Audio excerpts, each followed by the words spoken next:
Assalamualaikum warahmatullahi wabarakatuh. Salam sejahtera untuk kita semua. Perkenalkan, nama saya Uswatul Hasan Widiza dengan NIM 25030100059. Tujuan saya untuk membuat video ini adalah untuk memenuhi ujian tengah semester di mata kuliah pembelajaran berbasis teks yang diampu oleh Ibu Dr. Mulia Wiwin, SPD, MPD. Oke, di kesempatan ini saya akan memaparkan hasil analisis kurikulum Bahasa Indonesia di SMA Negeri 1 Tanjung Pinang, khususnya pada kelas 10 di fase E. Jadi analisis ini dilakukan dengan menggunakan dokumen yang saya dapatkan, yaitu capaian pembelajaran Bahasa Indonesia atau CP dan program tahunannya atau PROTA sebagai bahan observasi yang saya lakukan. Jadi, yang pertama itu berdasarkan dokumen capaian pembelajaran atau CP pada fase E-nya. Jadi, murid itu diharapkan memiliki kemampuan mengevaluasi gagasan, pandangan, arahan, serta pesan dari berbagai teks, baik non-sastra maupun sastra. Selain itu, murid juga dituntut untuk mampu menulis dan mempublikasikan karya dalam berbagai media, serta murid bisa menyajikan gagasannya itu secara kritis, kreatif, dan komunikatif.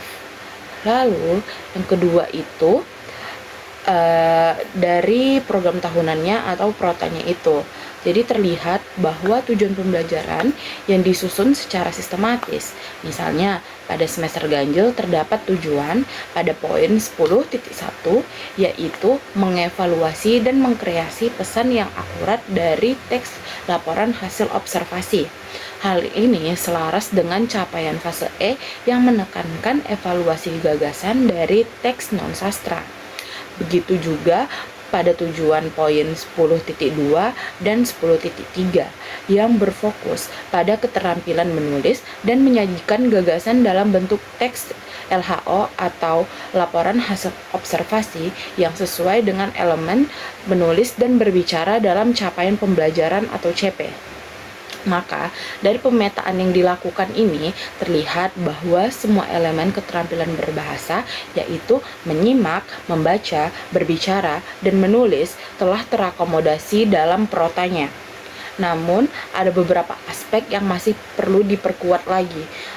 Maka, ini adalah rekomendasi yang saya rekomendasikan untuk perbaikan kurikulum yang bisa saya ajukan. Yang pertama itu ada integrasi teknologi digital dalam pembelajaran. Nah, jadi misalnya itu dengan mendorong siswa untuk mempublikasi karya di platform daring seperti Instagram, YouTube, atau TikTok, pokoknya sosial media. Nah, hal ini itu sesuai dengan capaian fase E pada poin 5.4 tentang publikasi karya di media cetak, elektronik, dan digital. Lalu, rekomendasi yang kedua untuk perbaikan kurikulum dari saya itu adalah penguatan literasi kritis. Jadi dengan asesmen berbasis proyek analisis teks multimodal, sehingga siswa itu terbiasa untuk mengevaluasi kredibilitas sumber informasinya. Lalu yang terakhir atau yang ketiga itu, kita itu membuat kegiatan kokurikuler berbasis budaya lokal, contohnya yang ada di Kepulauan Riau ini, agar siswa itu lebih peduli terhadap budaya daerah di Kepulauan Riau ini, sekaligus lebih relevan dengan tujuan pembelajaran yang menekankan kepedulian terhadap budaya dan lokal lingkungan. Maka, kesimpulan yang saya dapatkan dari capaian pembelajaran atau program tahunan yang ada di SMA 1 ini, khususnya untuk kurikulum Bahasa Indonesia di fase E ini, itu sudah cukup selaras dengan capaian pembelajaran nasional.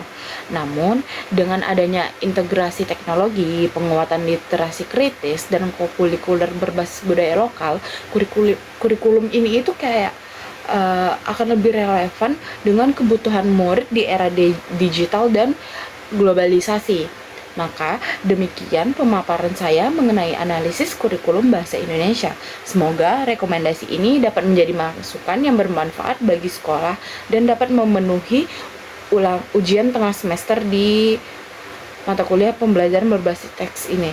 Terima kasih. Wassalamualaikum warahmatullahi wabarakatuh.